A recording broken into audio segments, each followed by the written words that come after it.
I think just to help guide our conversation, if you could help just give like a quick overview of Terracycle and yourself and your mission, I think that could help us kick off.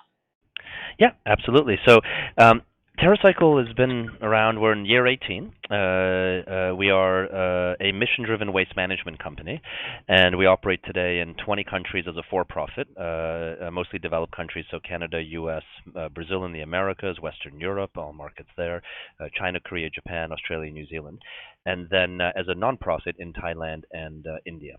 So that's sort of our geography, and our mission is to eliminate the idea of waste. And tactically, we have three ways we help our partners, typically brands and retailers, but also cities and facilities and so on, accomplish that, which is we first try to help make things that are today not recyclable, recyclable.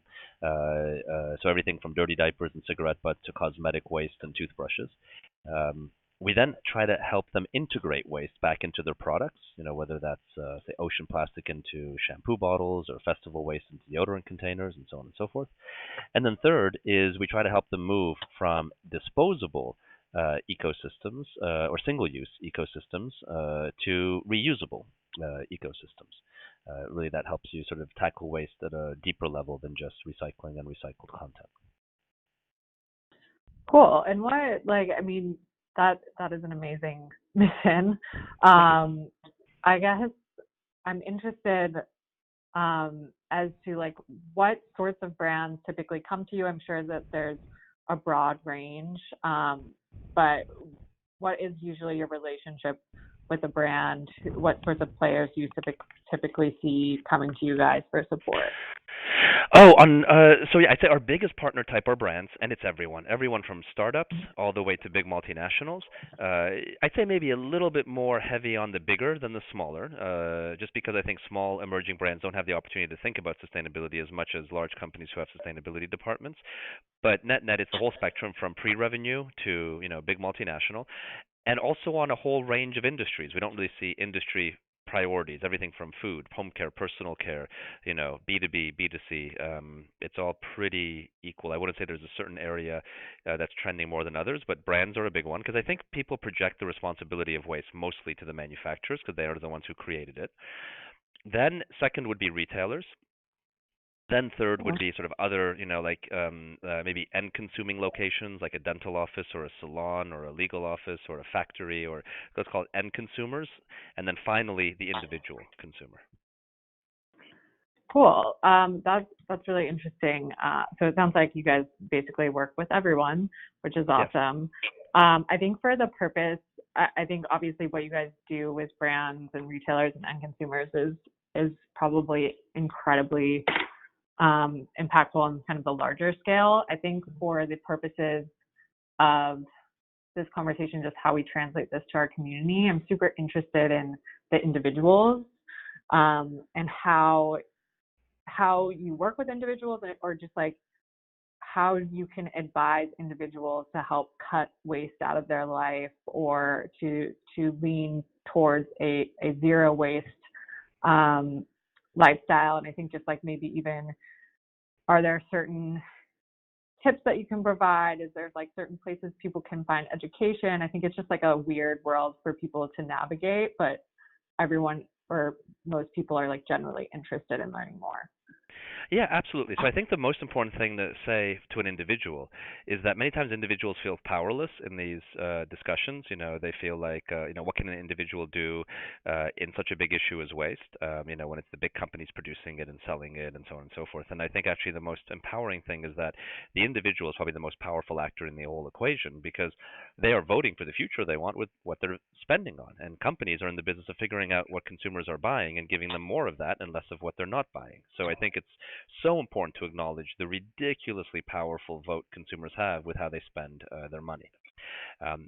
Now, within, how would I advise you spend your money? There's really certain, if you look at the 5 different package styles, right, out there, there's 3 you should do and 2 you shouldn't. It's very black and white. So what people should first look at, obviously the first thing beyond even these first 5 are don't buy things. Anti-consumption is the best vote for a better environment. I mean, look at what COVID is doing. With people traveling less, the Earth is happy, right? Now, with that said, within the act of buying, the best is to look for buying things that don't have packaging, right? Buy the apple as an apple. Don't put it in a plastic bag, and don't buy it as cut up apples in a pre-sealed bag, right? So buy things without packaging.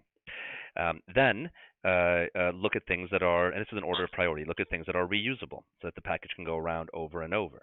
And then look at packaging. If you need to go to disposable packaging or single-use packaging, choose packaging that is has a very easy way to be recycled and is using a lot of recycled content. And the things to avoid are single-use packaging that is not recyclable or has a lot of recycled content, and compostable. That would be sort of the simple, sort of rubric of what to do if you're an individual. And that's if you're an individual in a developed country. If you're in an emerging market, the only change to that would be compostable would move from being a bad idea to an okay idea until that country moves from being emerging to developed, and then it would fall back to being a bad idea. Interesting. And why is compostable a bad idea for people to do that?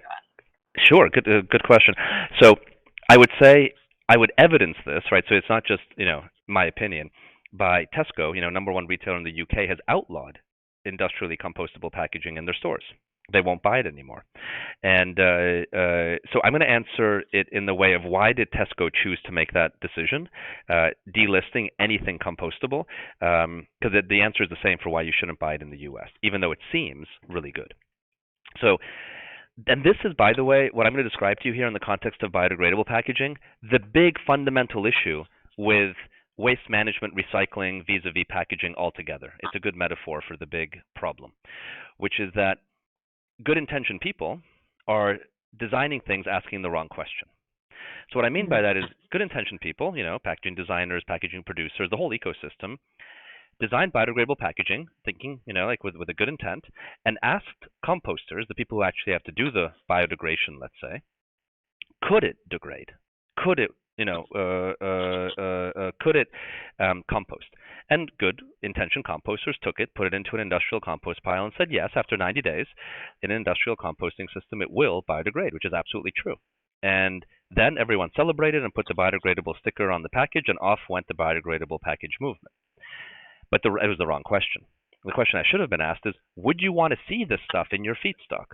Like, would you actually want to deal with it every day at a growing percentage mixed in with organic waste?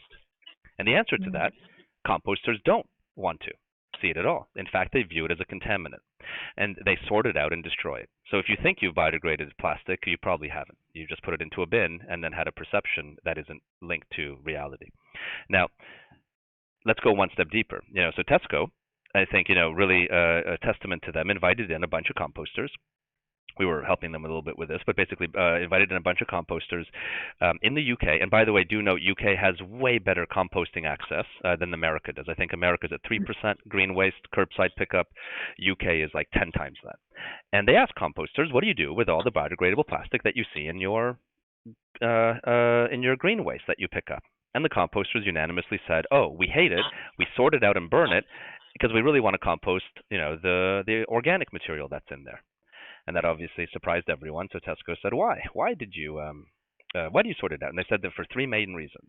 One is if you ask consumers to put biodegradable plastic into green compost bins, they're also going to put non-biodegradable plastic.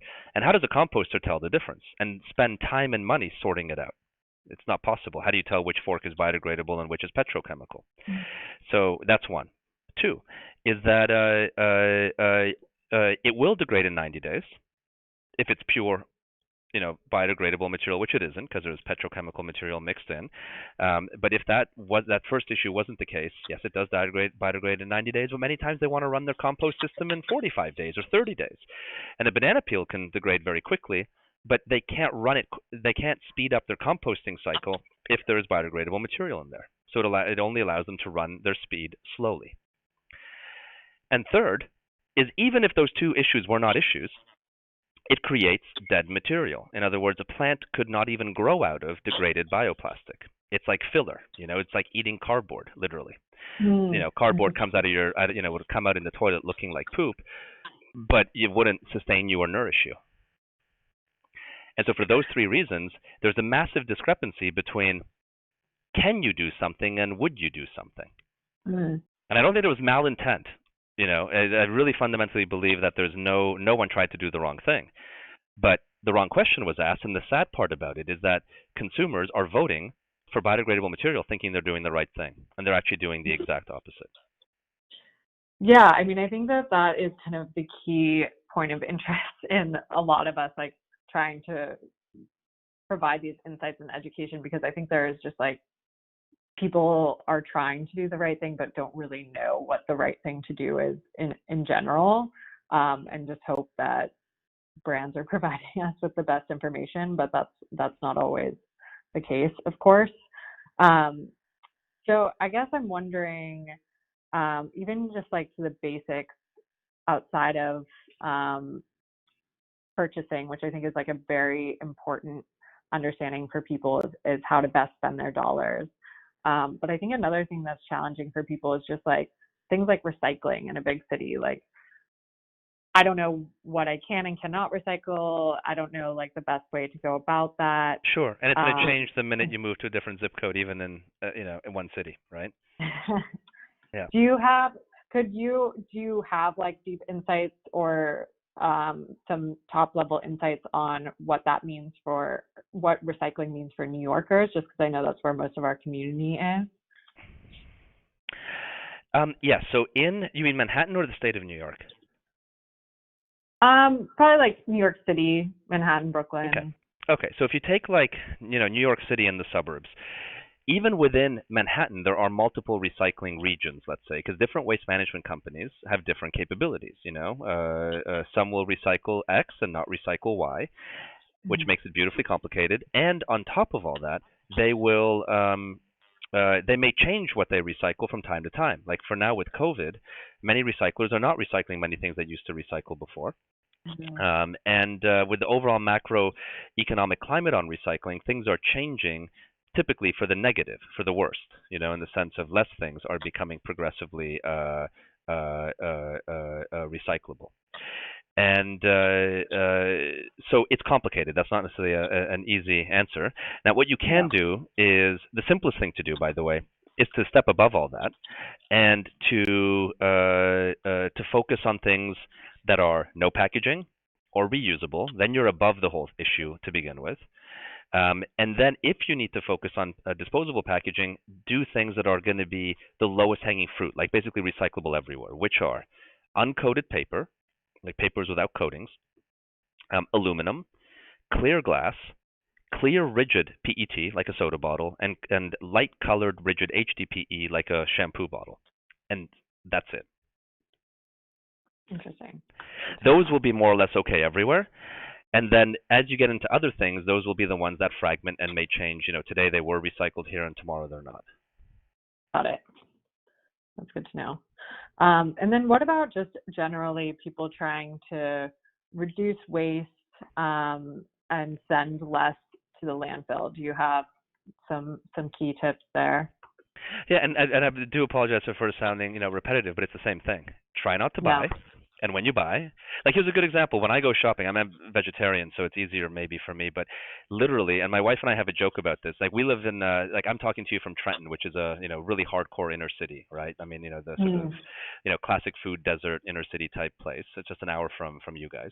But we go to a supermarket here, and we only ever shop in the produce aisle. So in the fruits and vegetables section. That's it. And we don't use the plastic bags. We just fill up the shopping cart with loose fruits and vegetables, and the only package we ever put in would be maybe like like some almond milk or soy milk or whatever, right, which comes in a package, and that's it, right? So it's very easy because we just don't go to the packaged food section, and frankly, I think we live a healthier life for it.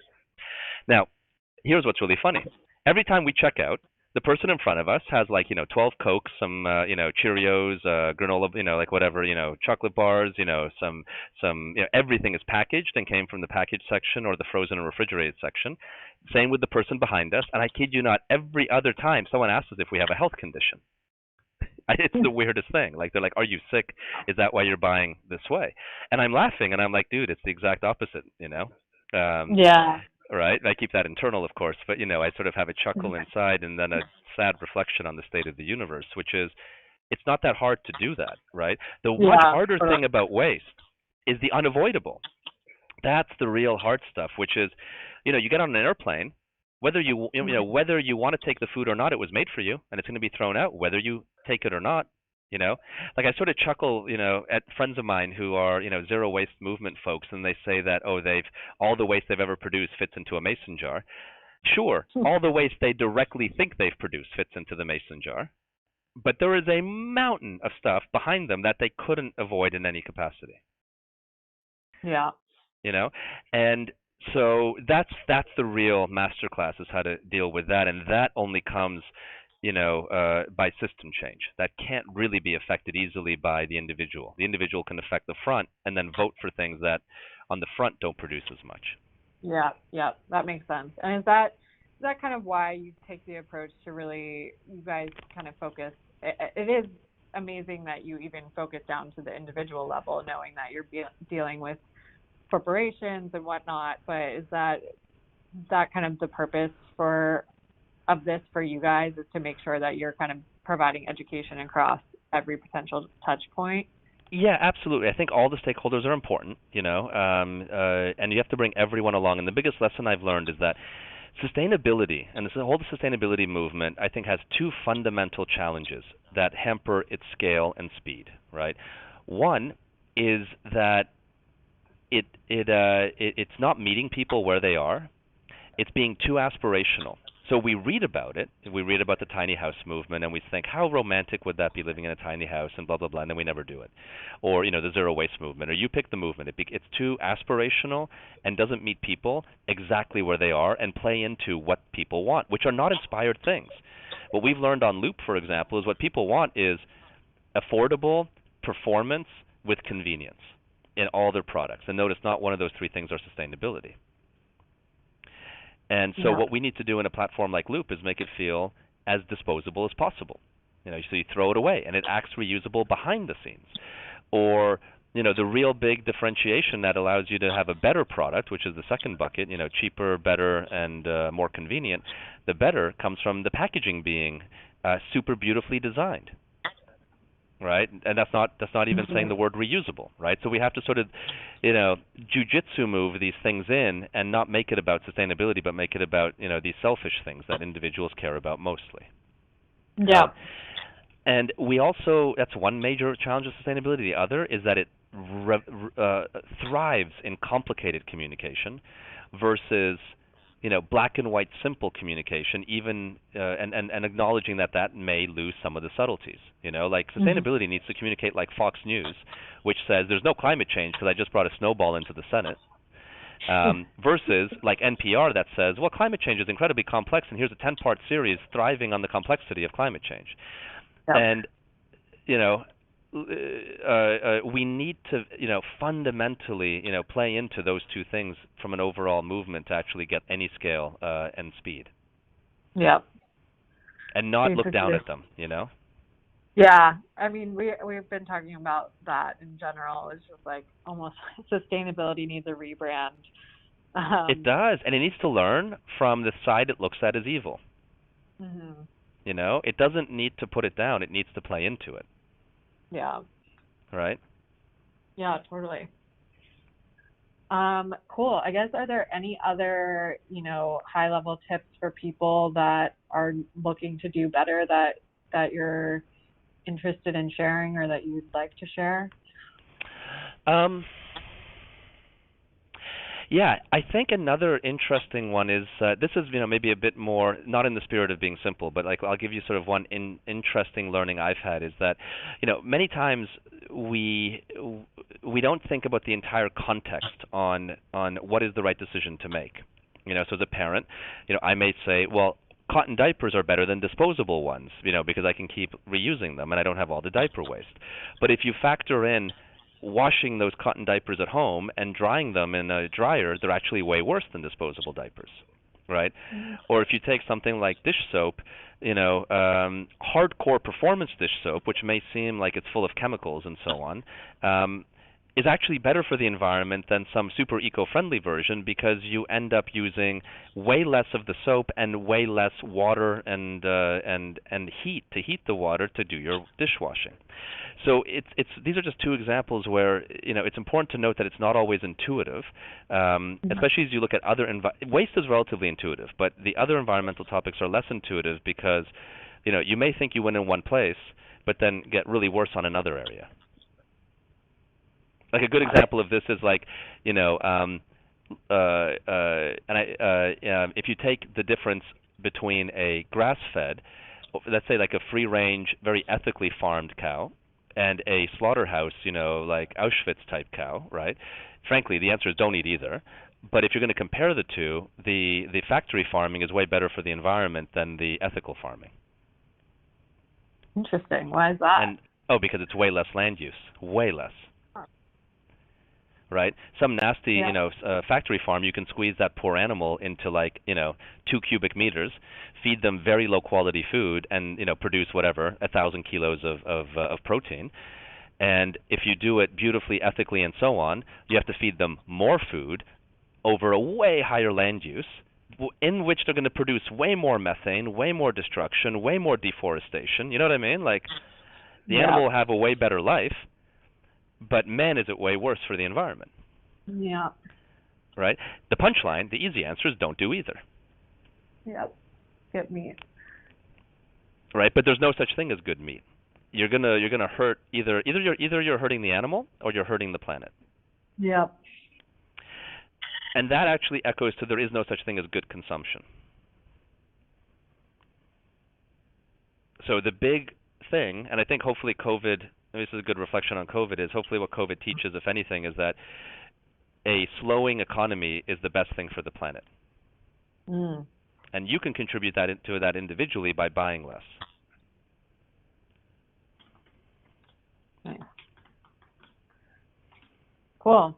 Well, this has been super insightful, and thank you again for taking the time to chat. I think we got some good stuff that we can translate into a post for our followers. And then I know that we've scheduled a Zoom call for next Tuesday. Mm-hmm. We'll follow up with all the details there, but it's likely, we actually did our first one last night. It was really great. Basically, we choose a topic, and Chloe and Stuart will be on to kind of help host and guide the conversation. And then we'll probably have a couple other brands or individuals or thought leaders in the category of kind of focusing on zero waste or reduced consumption or building better products or whatnot, to kind of have a group conversation, just bring everyone's different POV to that. And then we invite our community to participate. We have a couple of different, we're posting on Instagram, we're DMing people, we're inviting them via a Slack channel we have. So we had probably around 30 people on last night, and I think as we do these, we'll get more. So we'll follow up with all the details there, but it will be a pretty loose and casual conversation. Obviously, if you have any questions, let us know, but we're very excited to have your voice. Yeah, should be fun. I'm looking forward to it. Cool. Awesome. Well, thank you again. Yeah, it was great to connect. Yeah, and good luck with the rest of your day. Awesome. Thank you. Cool. Thanks, guys. Bye. Bye.